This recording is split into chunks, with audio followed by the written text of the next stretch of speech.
শ্রাদ্ধ শেষ হতে হতে দুপুর গড়িয়ে গেল বিকেলে। সন্ধ্যার মুখে অসীমবাবুর পিণ্ড আর খাবার নন্দ লেকের জলে দিয়ে এলো।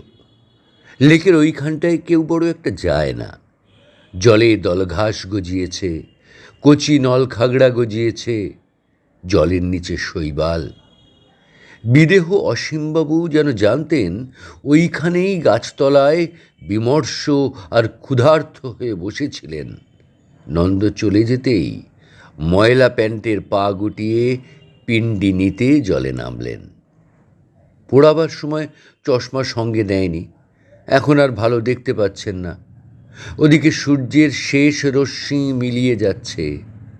পিণ্ড কি জলে মিশে গেল, নাকি মাছেরা খেয়ে গেল? অসীমবাবু অন্ধের মতো তাঁর রোগা হাতে হাতড়ে হাতড়ে খোঁজেন। মাঘের শীত মিশেছে লেকের জলে, অন্ধকার মিশেছে লেকের জলে। বড় কষ্ট হয়। শীত, খিদে, নিঃসঙ্গতা কি এখানেও পিছু পিছু এলো? সামান্য একটু রেঁধে দেওয়া অন্নের জন্য সারা জীবন এত অপেক্ষা, তিতিক্ষা।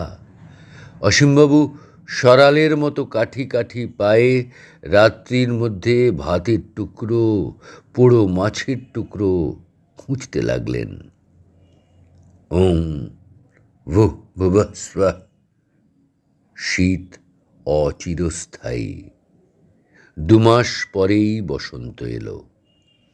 পরিযায়ী সরালদের সঙ্গেই অসীমবাবু 2 ডানা মেলে আকাশে উঠলেন। ওং পার্থিব আকাশ, ওং অপার্থিব আকাশ, ওং আকাশ।